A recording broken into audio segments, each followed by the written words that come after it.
My name is Sana Hassan. I'm the staff attorney for the Council on American Islamic Relations, Cincinnati chapter. Bullying can basically be any act that causes another student to be frightened, that causes them to be threatened, or it causes any harm to a student. Bullying can take many forms. It can be any face-to-face confrontation, it can be a Facebook message, it can be a text message, it can be an email. It can range from anywhere from a violent physical act to an insult. A lot of times hate or bias is the motivation for the bullying. In the old days they used to say, oh, kids will be kids, you know, that kind of thing. But I think people didn't realize the very real and lasting harm that it can cause to children.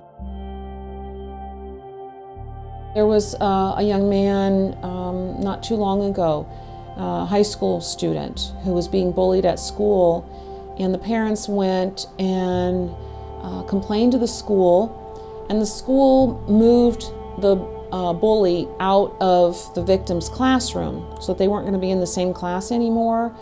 But they're still in the same school building together. You know, there's still lunchroom and in the hallways and things like that. So in other words, they didn't deal with the bully himself. They just tried to deal with it by saying, oh, we'll move you apart from each other. The following school year, the very first day of school, that young man did not want to go back to school because he knew what he was going to face as soon as he stepped foot in the school. And he ended up committing suicide that morning before he went to school. There was a situation in Minnesota, and as people may know, there's a very large Somali immigrant population in the Minneapolis-St. Paul area. There was one high school where there was a significant population of Somali students, and they were being bullied and harassed on a regular basis. And the school was aware of it. The school had received complaints about this and refused to do anything about it. The parents came to CAIR Minnesota and explained the situation. CAIR Minnesota went to the school district and tried to help them understand what their legal obligations are, that they have to deal with this. The school district did not deal with it. CAIR filed a complaint with the U.S. Department of Education, and they came in, did an investigation, and found that the complaint was valid. And they had to come up with a plan to correct the situation and make sure that it didn't happen again. It's extremely important as a parent to know, that there are things that can be done to help protect your child at school. Federal law requires the schools cannot be deliberately indifferent to acts of harassment or bullying that a child is facing on the basis of their race, their religion, their gender, or their sexual orientation.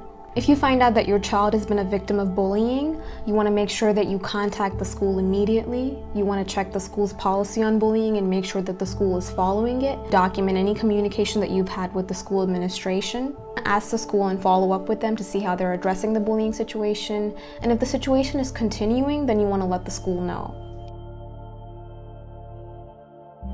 It's extremely important for parents to communicate with the administration and the teachers of the child on a regular basis. You need to make sure that you have an open dialogue with your child and making sure that you know what's going on at school, the type of interactions that your child is having with other students. And that's part of our job as parents, is to ensure that our children are protected at home and at school and everywhere that they go. You report bullying to police if you are being physically harmed or any of your possessions have been taken away from you. Call CAIR at the first sign of trouble. If you're having trouble speaking to the school, we would be more than happy to do that on your behalf. You have a lot of power as a parent in the United States. You want to make sure that you assert that power to make sure that your child is in the best situation and have the best learning environment. If there are any language barriers, we're here to help. So contact CAIR with anything that you need.